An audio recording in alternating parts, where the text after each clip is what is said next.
আমি আজকেও সেখানে বলে আসছি যে এইটাই সর্বপ্রথম হাত দেওয়া হবে, যাতে মানুষকে ভাঙন থেকে ফিরাইতে পারি। মাদকের বিরুদ্ধে জিরো টলারেন্স। এই ব্যাপারে এখানকার জনগণ যারা আমাকে জনপ্রতিনিধি বানাবে ভোট দিয়া, তারা কিন্তু কেউ মাদকের পক্ষে না। মুষ্টিময় কয়েকজন মানুষ অকারেন্স সৃষ্টি করে সমাজে। সুতরাং তাদেরকে সাথে নিয়ে মাদকের বিরুদ্ধে আমি এখানে সমস্ত প্রকার ব্যবস্থা করব এবং দুর্নীতি, চুরি, ডাকাতি, রাহাজানি, এই সমস্ত সন্ত্রাস, এইসবের বিরুদ্ধে আমার কার্যক্রম থাকবে। সর্বশেষ হইল সরাইল আশুগঞ্জকে একটি মডেল হিসাবে সারা বাংলাদেশে দাঁড় করানোর জন্যে আমার সকল প্রকার চেষ্টা থাকবে।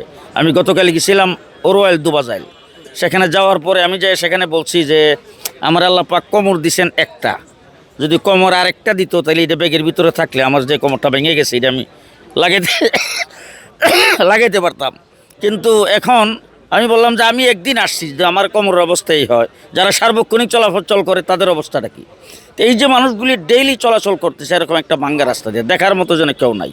ইনশাল্লাহ যদি নির্বাচিত হই তাহলে আজকে পানিশ্বর গেছি, গতকাল ওরওয়াইল গেছিলাম, সারা ইয়াতে সব জায়গায় তো আমি রাস্তাঘাটে নজর দিব আগে।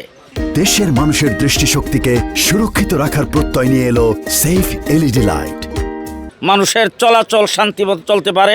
যেই জায়গায় 10 মিনিট লাগবে সেই জায়গায় হয়তো 12 মিনিট লাগতে পারে, কিন্তু সেখানে 1 ঘন্টা লাগবে, এরকম অবস্থা যাতে না হয় সেটাই সর্বপ্রথম করব।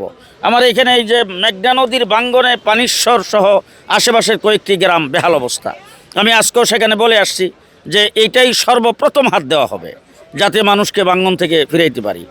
এছাড়াও যত প্রকারের জনসম্পৃক্ততায় যত কাজকর্ম আছে সবগুলো ইনশাল্লাহ আমি করব, আল্লাহ যদি তৌফিক দান করে।